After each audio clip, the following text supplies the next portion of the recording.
Bonjour à tous, c'est Brian de DevTheory et aujourd'hui nous sommes là pour parler de PNPM.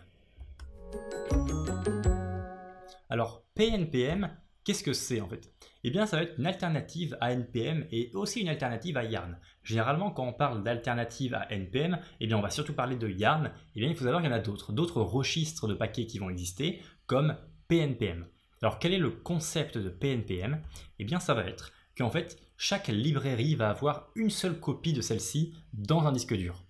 Actuellement, dans tous nos fichiers, si on utilise NPM, enfin dans tous nos dossiers, si on utilise NPM, eh bien on va avoir une copie de notre paquet par projet en fait. Donc si jamais on a 10 sites web ou 10 API qui utilisent Express, eh bien on va avoir 10 fois tout le code de Express qui sera dans chacun de nos dossiers. Donc on voit clairement un problème ici, un problème que Deno a résolu, lui, dans son fonctionnement de base. Mais on peut également résoudre ce problème-là avec Node.js en utilisant donc PNPM, car PNPM va stocker toutes ces librairies-là dans un seul emplacement dans votre disque dur en fait. Et ça va être très intéressant justement pour cette notion de place. On va avoir beaucoup plus de place au sein de notre disque dur puisqu'il n'y aura qu'une seule copie par librairie. Et même par version, il va détecter en fait quel fichier diffère ou quel paquet diffère selon les versions des modules. Et donc il va télécharger seulement ceux qui sont en plus, seulement ceux qui sont changés selon les versions. Donc ceux qui sont communs à des versions, eh bien, on n'aura également qu'une seule copie de ceci. Donc ça va être vraiment intéressant et ça va vraiment être poussé au niveau d'avoir le moins de place possible dans notre disque dur concernant toutes ces dépendances-là. Au niveau des benchmarks, donc on ne va pas vraiment aller très très loin, mais simplement en visualisant globalement ça, on voit que PNPM est toujours plus rapide que NPM selon les différents cas. Ça, c'est les différents cas possibles en fait. Et on voit que globalement, il est un peu meilleur que Yarn selon un peu tous les cas. Donc au niveau de la vitesse, ça va être très intéressant d'utiliser PNPM. Maintenant, allons concrètement utiliser cet outil-là. Donc là, je suis sur un dossier qui est vide. Déjà, qu'est-ce qu'il faut faire pour installer PNPM? Eh bien, il faut faire tout simplement npm i-g de PNPM. Tout simplement. Moi, j'ai déjà fait, donc je ne vais pas le refaire. Maintenant, comment faire? Comment utiliser? Quelles sont les commandes en fait, qu'on va pouvoir utiliser pour PNPM? Donc pour PNPM, en fait, on va pouvoir utiliser exactement les mêmes commandes qu'on a sur NPM. Et ça, c'est très très intéressant parce que pour passer de NPM à Yarn, eh bien, on va avoir une petite transition parce que les commandes ne sont pas forcément les mêmes. Excusez-moi. On va avoir du add, du remove à la place de install ou uninstall. Ça va, c'est pas compliqué, mais ça demande un tout petit effort. Pour PNPM, il n'y a aucun effort à faire car ça va être les mêmes commandes. Et là où c'est intéressant, c'est qu'en fait, on va également avoir des alias qui vont nous permettre d'utiliser les commandes de Yarn. Donc les add, les remove et autre chose, eh bien, on va pouvoir également les utiliser sur PNPM parce que ces alias existent là. Donc que vous veniez de NPM ou de Yarn, vous pouvez totalement passer sur PNPM et l'utiliser assez naturellement en fait. Donc là, ce que je vais faire, donc je vais revenir en haut, et ce que je vais faire ici, c'est que je vais installer une petite librairie, donc simplement un i, avec Express par exemple. Donc je vais installer la librairie Express dans mon dossier ici, donc dans mon dossier PNPM, et qu'est-ce qu'on voit? On voit donc au total, il va y avoir 52 paquets, et qu'il y en a donc 52 qui ont été téléchargés. Ça veut dire que sur ma machine, actuellement, il n'y avait aucun paquet qui correspondait à tous ceux de Express en fait. Et maintenant, qu'est-ce que je vais faire? Maintenant, je vais resupprimer en fait. Donc, je vais supprimer mon Express ici. Clac. On va attendre un peu que ça se supprime. On voit qu'il y a moins 52 paquets. OK. On va retourner en haut et on va réinstaller encore une fois Express. Et là où je veux en venir, c'est qu'en fait, on va avoir 0 dans Download ici et on va avoir dans Reused, on va avoir donc 52 parce qu'au total, c'est 52. Qu'est-ce que ça veut dire? Ça veut dire qu'en fait, tous ces paquets-là, eh bien, ils sont restés sur notre machine. Tout ce que ça a fait concrètement, c'est que ça en fait a supprimé les liens parce que ici si on fait un ls ici, on va avoir un node modules.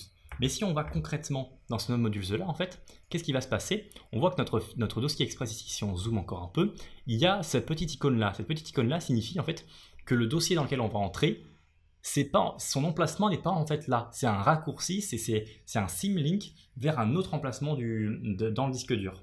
Et donc, c'est exactement ça qui se passe. Donc, quand on fait un uninstall, en fait, ça va simplement supprimer ce raccourci-là. Mais dans les faits, eh bien, notre Express sera toujours présent. Et c'est pour ça que même si on télécharge alors qu'il était présent sur aucun de nos projets, eh bien, on va avoir un téléchargement qui sera assez rapide et on va avoir uniquement du reused et aucun download, car il était déjà présent. Et donc là, on peut se poser la question, si jamais on supprime un paquet, ou même plusieurs paquets, qu'on ne l'utilise plus, ça veut dire qu'il y en a certains qui pourront toujours être sur notre machine en fait. Et pour résoudre ce problème-là, c'est-à-dire pour ne pas avoir des librairies, enfin des modules, des paquets qui sont toujours sur notre machine alors qu'on ne l'utilise plus, eh bien PNPM a inclus une commande qui va être npm store prune. Alors store en fait c'est pour justement accéder un peu à tous ces modules qui sont directement, enfin qui sont à un seul emplacement. C'est pour gérer tous les modules globalement en fait. Donc si on fait cette commande là, eh bien on va avoir la suppression de tous les modules qui ne sont pas utilisés. Ici, donc, on a 52 paquets qui ont été enlevés et 320 fichiers donc, qui ont été supprimés. Et si à nouveau, eh bien, je fais un install en fait, de Express, eh bien, on va voir qu'on va avoir du downloaded. On va avoir 52, donc, excusez-moi, paquets qui vont être téléchargés. Et là où c'est intéressant pour revenir par rapport aux versions, donc si je fais par exemple arrobase la version 4, parce qu'actuellement c'était la 4.17, si on fait la version 4 tout courte, eh bien on va avoir donc reused 22. On va avoir donc au total 52 paquets, dont 22 qui vont être simplement réutilisés parce que c'est ceux qui sont déjà téléchargés. Donc c'est pour ça qu'on a et c'est également cette compréhension des versions qui est prise en compte et c'est très intéressant. Dernière chose au niveau des commandes pour mettre à jour PNPM, eh bien, il va suffire de faire PNPM add, parce qu'on va pouvoir faire add ou install, c'est la même chose, hein, -g de PNPM tout simplement. Et ça va pouvoir faire en sorte de mettre à jour notre PNPM. Actuellement, moi je viens juste de l'installer, enfin avant cette vidéo, donc il est up to date comme on peut le voir ici. Voilà tout concernant cette vidéo, j'espère que vous avez apprécié ça. N'hésitez pas à me dire qu'est-ce que vous pensez de PNPM car je suis intéressé. Personnellement, je trouve que ça peut être vraiment une réelle alternative à NPM, notamment à ce problème-là en fait, du fait qu'on ait plein de paquets qui sont vraiment exactement les mêmes dans nos différents projets, dans notre même environnement de travail, donc dans notre même disque dur. Si jamais vous voulez aller plus loin en JavaScript, j'ai créé un cours gratuit sur la démystification en fait, des concepts clés du JavaScript. Donc si vous voulez un peu plus de confiance pendant que vous développez, en fait en comprenant ce qui se passe pendant que vous développez du JavaScript, eh bien vous pouvez totalement suivre ce cours. Je mets le lien donc en fiche en haut et également dans la description si vous êtes intéressé. En parlant de lien en description, il va bien sûr y avoir les liens concernant PNPM, le GitHub, le site officiel, tout ça. Voilà tout concernant cette vidéo. Je vous souhaite une bonne journée et à la prochaine.